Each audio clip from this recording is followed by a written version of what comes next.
যে বক্তব্যের কারণে হাদিকে গুলি করা হয়েছিল, সে বক্তব্যটি মনোযোগ সহকারে শুনুন।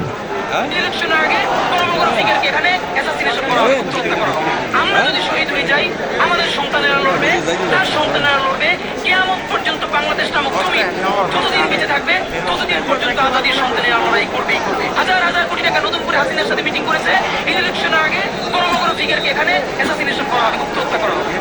পুরো এখানে ভারতীয় আধিপত্যবাদ এখানে সব থেকে বেশি অ্যাক্টিভ আছে। এখানে আওয়ামী লীগের হাজার হাজার কোটি টাকা তার সচিব টাকা একটা বড় অংশ রয়ে গেছে, কোনো সংস্কার করা হয় নাই। তার বারবার স্যাবোটেজ করবার চেষ্টা করছে, এই রাষ্ট্রকে এই সরকারকে ফেল করানোর চেষ্টা করছে। তো আপনি মুক্তিযুদ্ধের পরে যে ৩-৪ বছর এইরকম রাজধানী হয়েছে, সেটাকে যদি অর্থগুণ দিতে পারেন যে নতুন রাষ্ট্র গঠনের আগে এই ঝামেলাটা হয়, তাহলে এই যে নতুন বাংলাদেশের স্বপ্নের মধ্যে এইগুলোকে আপনি বড় করে বক করে ফ্রেমিং করেন। আপনি এই জবান যে আপনার না, এই জবানকে দিল্লির জবান, ভারতীয় আধিপত্যবাদের জবান, সেইটা বুঝতে আমাদের পিএইচডি করা লাগে। সুতরাং জুলাই সনদের সাথে নির্বাচনের ক্ষেত্রে শুধু আমাদের 2 মিনিট কথা। নির্বাচন হতে হবে। আমি একটু ভদ্রতার সাথে এবং শ্রদ্ধার সাথে বিনয় আমি জানাচ্ছি যে ভাইরা যেটা বলেছেন সকল দল মিলে আগামী 20 বছর নির্বাচন না হোক না, এটা আমরা চাই। আমরা নির্বাচন চাই। মানুষ গত 16 বছরে ভোট দিতে পারে। মানুষ আনন্দ নিয়া শীতের সকালে বাচ্চা কাচ্চাকে কুয়াশার মধ্যে লাইন দিয়ে দাঁড়াই থাকবে, ভোট দিবে। আমরা সেই বাংলাদেশ দেখতে চাই। আমরা নির্বাচন চাই, নির্বাচন হতেই হবে। এই নির্বাচনকে বানচাল করবার জন্য দিল্লি থেকে শুরু করে আওয়ামী লীগ হাজার হাজার কোটি টাকা শুরু করে সেখানে বিনিয়োগ করছে। নির্বাচন লাগবে। তবে আমাদের প্রশ্ন হলো, সেই নির্বাচনের ম্যান্ডেট হবে। এখানে আমাদের কথা, কোন ধরনের আদেশ ছাড়াই নতুন নির্বাচন হইতে হবে জুলাই সনদের ভিত্তিতে। এটাই আমাদের কথা। জুলাই সনদের ভিত্তিতে নির্বাচন হতে হবে এবং জুলাই সনদের বৈধতা নির্বাচনের আগেই দিয়ে সেইটার ভিত্তিতে নতুন নির্বাচন হবে। যে নির্বাচনের ম্যান্ডেট থাকবে নতুন সংসদে নতুন বাংলাদেশের জন্য আমাদের রাজনৈতিক দলগুলো মিলে নতুন সংসদের নতুন সংবিধান করবে। যেই সংবিধান 72-এর বাকশালী সংবিধান, ফ্যাসিবাদী সংবিধান, যেই সংবিধানের কোনো ম্যান্ডেট ছিল না বাংলাদেশ রাষ্ট্রের সংবিধান করবার। কারণ তারা পাকিস্তান রাষ্ট্রের মধ্যে শপথ নিয়ে পাকিস্তান রাষ্ট্রের জন্য সংবিধান প্রণয়নের কথা বলেছিলেন, কিন্তু বাংলাদেশ রাষ্ট্রের কোনো ম্যান্ডেট তাদের কাছে ছিল না।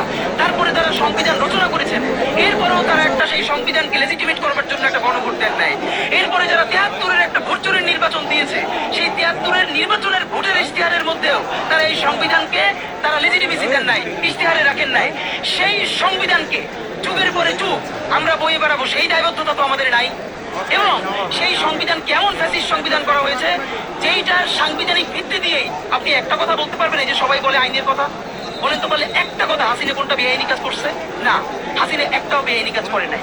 সে সমস্ত হত্যা, গুম, খুন এই সংবিধানের আইনের ভিত্তিতেই করছে।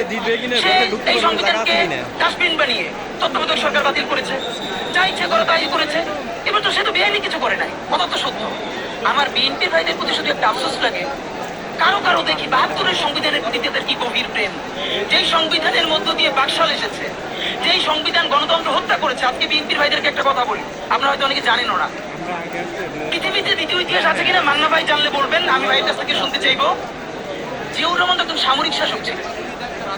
একজন সামরিক শাসক সামরিক ফরমান জারি করে দেশে গণতন্ত্র ফিরেছে, পৃথিবীতে এই নজির নাই যেটা জিয়াউর রহমান করছেন। আপনারা কি জানেন? এই যে জিয়াউর রহমান গণতন্ত্র ফিরে এলেন, যার মাধ্যমে আওয়ামী লীগ রাজনীতি করার সুযোগ পাইল 22 সালের পর। সেটা কিসের মধ্য দিয়ে? তখন তো সংসদ নাই, সংবিধান তো সংশোধনও করা যাইতেছিল না। কিসের মধ্য দিয়ে? জিয়াউর রহমানের সামরিক ফরমানের মধ্য দিয়ে। পৃথিবীর একমাত্র একজন সামরিক শাসক যিনি ফিল করলেন না, সামরিক পন্থা দিয়ে করা যাবে না, গণতন্ত্রে ফিরতে হবে। এবং দেখেন হাসিনারে এবং আওয়ামী লীগের চরিত্রটাই হইল এরকম, এই যে একটু ভালোবাসে তার এসে হত্যা করে। শহীদ প্রেসিডেন্ট জিয়াউর রহমান শেখ হাসিনাকে দেশে আসার অনুমতি দিয়েছিলেন, সুযোগ দিয়েছিলেন এবং বসে থাক সবাই রাজনীতি করবে।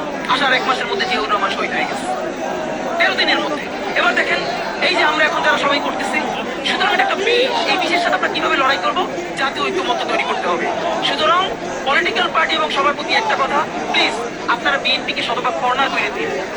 বিএনপি এই আধিপত্যবাদ বিরোধী লড়াইয়ের জন্য আমাদের একটা বড় শক্তি। এই শক্তিকে এত বেশি কর্নার করা যাবে না যাতে তারা গিয়ে আওয়ামী লীগের হাত ধরে ফেলে।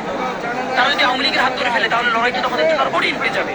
বরং বিএনপির প্রতি আমাদের চ্যালেঞ্জ হলো, যে বিএনপি বাকশালী সংবিধানের প্রতি প্রেম দেখাবে, তারা শহীদ জিয়ার ছবিটার সামনে এনে বলতে হবে যে এই বাকশালী সংবিধান তো জিয়াউর রহমানই ছুঁড়ে মারছে। বেগম জিয়া বলেছেন এই সংবিধানকে ছুঁড়ে ফেলা হোক। ওমা এখন বেগম জিয়ার চেয়েও নতুন বিএনপি আসছে, বেশি প্রেমের বিএনপি। যেই শহীদ প্রেসিডেন্ট জিয়াউর রহমান ইসলামোফোবিক জায়গা থেকে বাংলাদেশের মুসলমান, বাঙালি মুসলমান সব আইডিয়াকে ধারণ করে বাংলাদেশে জাতীয়তাবাদ তৈরি করলেন। এখন একটা নতুন বিএনপি গজাচ্ছে, কেউ চেষ্টা করতেছে পুরো বিএনপিটাকে একটা ইসলামোফোবিক বিএনপি করা। এ কি ভাই, ইসলামোফোবিক বিএনপি সে কোথায় যাবে? সে কি দিল্লি যেতে চায়? আমরা আমাদের প্রথম চ্যালেঞ্জ হলো স্বাধীনতা সার্বভৌমত্ব রক্ষার স্বার্থে এই বিএনপিকে শহীদ জিয়ার কাছেই রাখতে হবে, এই বিএনপিকে বেগম জিয়ার কাছেই রাখতে হবে। নাম্বার 2, আমাদের সামনের নির্বাচনে ম্যান্ডেট কি হবে এইটা সুস্পষ্ট। জুলাই সনদের ভিত্তিতে যদি নির্বাচন না হয়, এই নির্বাচন আপনারা চাইলে করেন, আমরা কেউ ভোট দিতে যাব না। নাম্বার 3, সেই নির্বাচনের পরে সংসদের ম্যান্ডেট কি হবে? সংসদে জুলাইয়ের বর্তমান সনদে যেটা স্বাক্ষরিত হবে সবার ঐক্যমত্যের ভিত্তিতে, এটা নির্বাচনের আগে মানে সংবিধান সংশোধন করা ছাড়াই অধ্যাদেশের বলে বলে যেটা করা সম্ভব সেটা আগেই করে ফেলতে হবে এবং তাকে দিয়ে নির্বাচন করাইতে হবে। এবং আমাদের বিএনপির বন্ধুরা বলছেন 2 বছর সময় নিয়ে তারা সংসদে এইগুলো পাশ করাবেন। 2 বছর চলবে না, সর্বোচ্চ সময় 6 মাস। সংসদের প্রথম 6 মাসের মধ্যে জুলাই সনদের সমস্ত কথাগুলো সংবিধান ইনকর্পোরেট করতে হবে। যদি পারেন নতুন সংবিধান করতে হবে, নতুন সংবিধান করতে না পারলে এইটার মধ্যে ইনকর্পোরেট করতে হবে। রাজনৈতিক বিভাজনের ফাঁকে একমাত্র সমস্ত সুবিধা নেবে ফ্যাসিবাদ, ফ্যাসিবাদের শক্তি এবং আওয়ামী লীগ। আমরা আমাদের জীবন থাকতে বাংলাদেশের মাটিতে ভারতীয় আধিপত্যবাদ থেকে শুরু করে আর কোনো বিদেশি আধিপত্যবাদ, হাসিনা এবং ফ্যাসিবাদকে মেনে নিব না। এবং আমরা যদি শহীদ হয়ে যাই, আমাদের সন্তানেরা লড়বে, তার সন্তানেরা লড়বে, কিয়ামত পর্যন্ত বাংলাদেশ নামক জমিন যতদিন বেঁচে থাকবে ততদিন পর্যন্ত আজাদির সন্তানেরা লড়াই করবেই করবে। ইনকিলাব জিন্দাবাদ।